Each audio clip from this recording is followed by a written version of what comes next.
have no idea how to tell this story. I don't even know how to start it. This is the story of my senior year of high school and how it destroyed my life. Hello, welcome to HCC MovieMakers Academy Reviews. I am Steffi Grace. I'm Manson Floyd. And I'm Soroosh Mehdi. And this is a three-way review about a movie called Me and Earl and the Dying Girl. And Me and Earl and the Dying Girl is actually a very heartwarming story, and it is a comedy.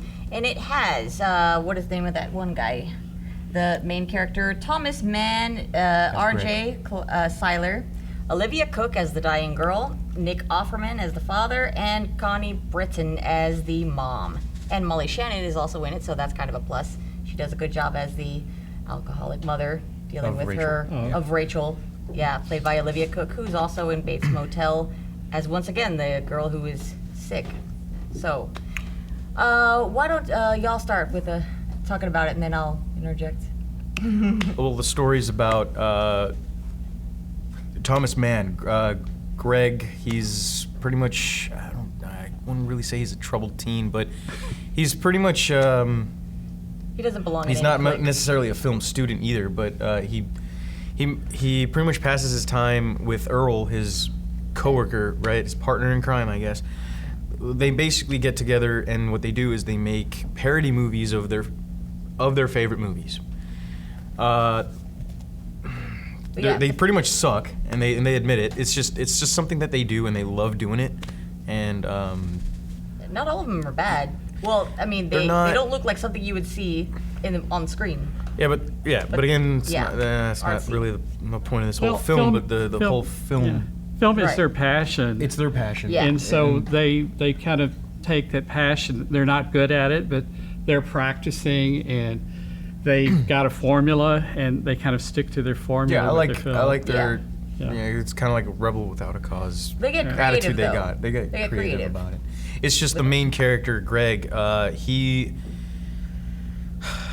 He's a little bit of a troubled teen, I guess. I mean, he's not really. like the goth punk, troubled teen. He doesn't fit in any clique. He tries to make sure he makes friends with everybody. I remember, he does. He mentions how he's like just a little bit of everything. He's afraid. Just enough for them not to really remember his name. Yeah. Right. It's like, but they're like, they think he's cool. They're like, oh yeah, I know him. It's like, okay, leave him alone. Yeah, he's afraid to offend anybody, so he tries to fit in just enough with every group so that they're not going to go after him. That he's going to survive his youth. He tries. Yeah, he tries. He does a pretty good job until he accidentally. What is it? What is the word? Snitches on somebody, and then two different people, try to jump him. Yeah. The goth one. But they really don't know how to do it. They don't know how to. One guy tries to attack by rapping. Yeah. The white kid. The white kid tries the skinny white kid. Threaten him with the scrawny white kid tries to threaten. Yeah, but anyways, the main part of the story that where the story really starts is when a schoolmate of his gets diagnosed with leukemia, and the mom, Connie Britton, that's not her name in the story, but she's very annoying and persistent, and she kind of sort of manipulates / coerces her son into hanging out with her and being the good guy, the good friend, and so he does that. But he doesn't lie to this girl. The bigger man of the whole. Yeah. He doesn't. He does lie. He says, "I'm not here because I care about your leukemia. I'm just honestly, my mom forced me to be here." He just blatantly shouts he it out. Says that, which is it's funny. It's funny. He knows he's doomed unless he does this. Yes, but then eventually he actually starts to like hanging out with her a lot because. Yeah, it kind of it's like the first. What is it like the first person that he actually spends more than 15 seconds having a conversation with? So right, except for Earl, the coworker. Yeah, it's always been those two, partners in crime. They thick as thieves, I guess. Well, and she gets along with him because he's honest with her. Yeah, she starts to listen to him. She listens, because he's funny, but he's honest with her. Right. And I don't think she's getting that from her other people that she knows. She's getting sympathy, but it can be fake sympathy, like, oh, I heard that you have cancer. Oh my gosh, I don't know who you are. I don't really care about you, but let me give you a hug. you know, I'm just gonna say it. I know what that's like, personally, because I am a cancer survivor, and I know what that's like to have, you know, be devastated by having your hair fall out. Because for a girl, where looks are very important, that's you know, quite a heavy blow to your self-esteem. So I can relate to that. Yeah. So that all of the characters were actually pretty relatable.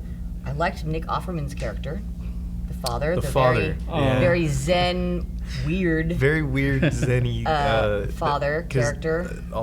He's been in Parks and Recs, and he brings that kind of off the wall offbeat character. humor. He's got some he's offbeat wonderful. It's a mild humor. Yeah. My favorite parts of his mild humor was basically his edible delights that he has. Come on. Well, the actual squid, and then there's like, what was that one? Yeah, pig's feet. The dried pig's feet. What did y'all think about the teacher? Kind of funny. John Bernthal played it. The teacher with all the tattoos. All the tattoos, who basically had the spiked, what was it? Soup. They thought it was the spiked soup, and then but that's they all figured out it was the cookies. The cookies that they ate right before. You forget about it, so Yeah, you you kind of do. don't You see don't it even, coming. like, yeah. But you would think that a guy like that might be into spiking his Because soup. there was a shot of of him taking the cookie first, and then right. You know. So that was pretty good. And that's where I went back to the cookie part. Yeah. But at first, I want like all of cookies. us, I thought it was the soup that actually got them high. It's funny. I remember how the main character Greg, he's like, look, you know, we may have inadvertently, accidentally been drugged. and you see them high, and then they're on the bus. They don't know that they're yelling about it, but they are. They're like, oh, we had the teacher's soup. We had drugs. So. And then that's when the gothic punk kid that basically held a grudge because of that one remark that he had about him decided to snitch on him because he heard him in the bus when they were hallucinating and all that. So this was a good story. It was a good story, though. Heartwarming. It was very funny.